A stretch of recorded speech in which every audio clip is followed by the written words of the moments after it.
What's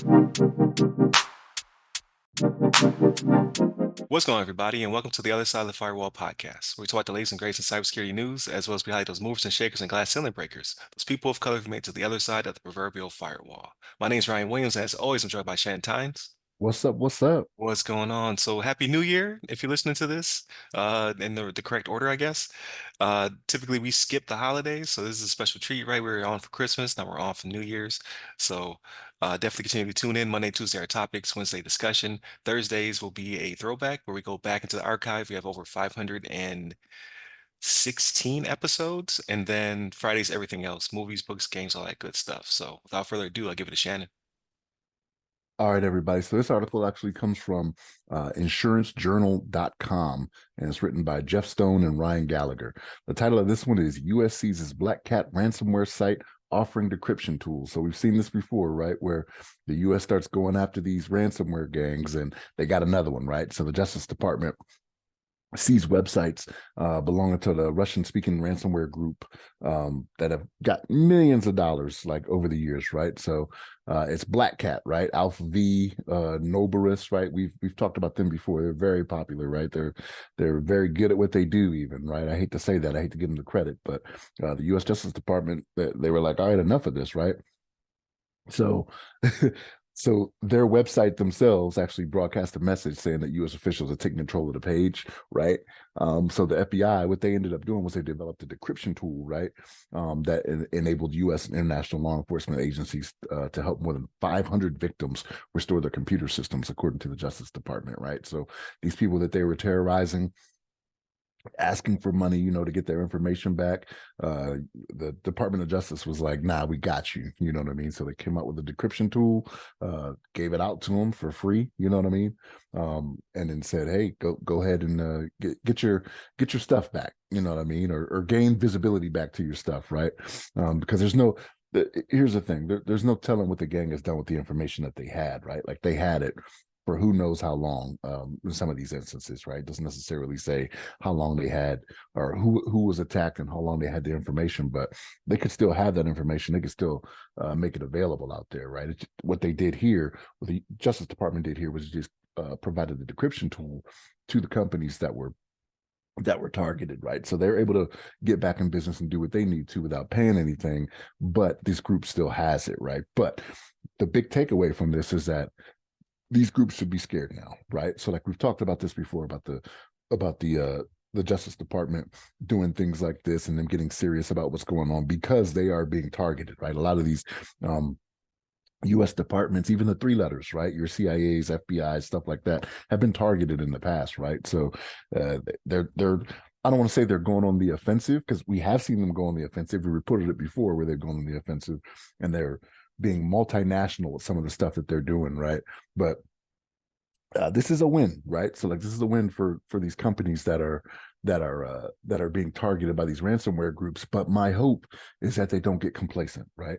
Because complacency can set in, and the companies could just be like, well, Uncle Sam got me. You know what I mean? I'll be all right if I don't follow the guidelines I'm supposed to. No, that should not be the lesson here, right? Like you were helped out, and you were given a little bit of a reprieve here, right? From having to pay, which we don't want you to do anyway, right? Like if you don't pay them, you don't make it profitable. It doesn't make it worth their time. Like they risk things like this happening to where it's all for naught for them, right? And again, they still have the information. They can end out on the dark web, right? And we'll get into that a little bit later. So pay attention in the week. We'll touch on that a little bit more later on in the week, right? A little bit of foreshadowing for you, right? I never went to like, movie making school or anything like that, but that's what that's There you go. There you know go. what I mean? that's foreshadowing. But yeah, so like we've heard a lot about BlackCat, right? So it seems like every other week we're talking about them and what they've done, but this is one of those things where they haven't made any arrests in the operation for this, right? Because again, it was just them helping out the companies and giving them the decryption tool. But I'm curious if maybe if they're able to provide the decryption tool, like they had to have possibly traced them back, to certain people. That they may have been tracking, and I wonder if they got something in line, right? It could be another one of those multinational things where they go after people in this group. But right now they don't have anybody, but they should be afraid, right? Because we've seen this before in the past, like I mentioned before. But Ryan, what's your thoughts on this? Yeah, absolutely.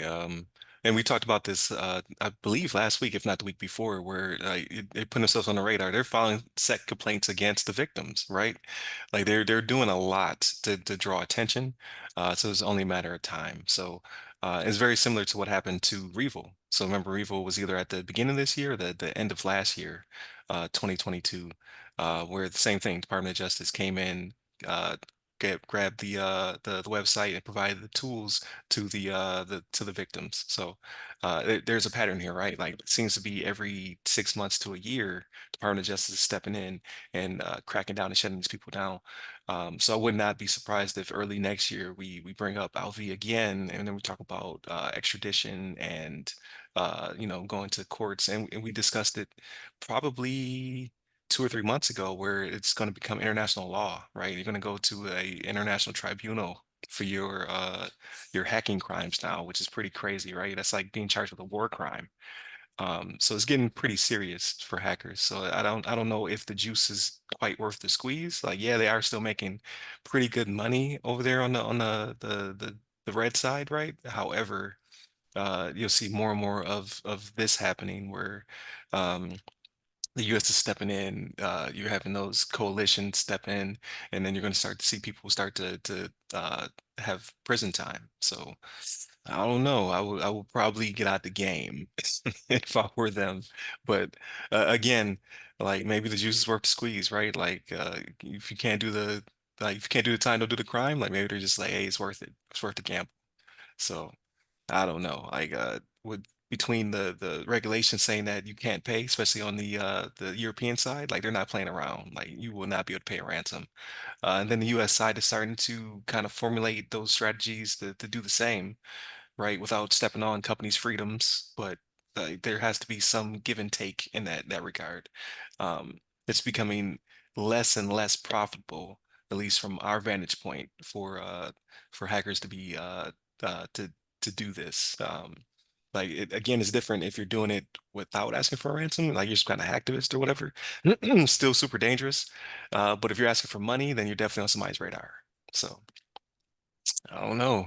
Thinking 2024 might be the year we finally crack down, right? Like they've said that 2023. They said that 2022. That's the hope. But so here's the thing. Here's another thing I hope, right? Like I hope this isn't a partisan issue either, right? Like if administrations should change in the US, like I hope the Department of Right. Justice, because they'll get new heads, right, over there at the departments, right? I'm hoping this is something that they say, hey, this applies across the board. It doesn't matter who's in power, what political party you belong to or anything like that. Like this affects everybody, right? Equally. It doesn't care. Like these guys are going through and they're attacking these companies like they don't care who you support, right? They just want that money, right? Yeah. They all support green. You know what I mean? They Right. I all was gonna say, yeah, it's not a red or a blue issue, it's a green issue. So I think it'll change hands pretty readily to continue to protect those interests, right? Those corporations that are people that are for some reason.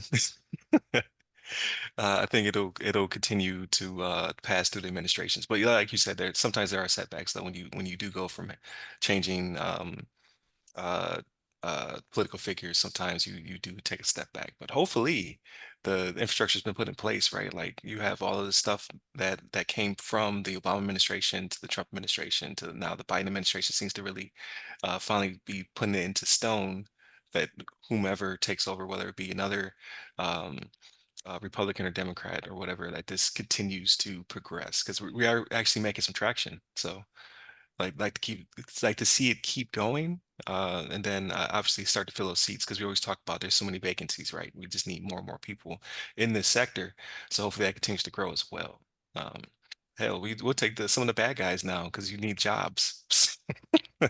Come over to the blue side and bring some of those skills with you. But in all seriousness, hopefully everybody's having a great holiday weekend, right? Like if you're not, please take the time for yourself to try to make it better. Take some time to relax, be with family, or hang out with yourself. Like just take some time for the holidays because 2024 is right around the corner.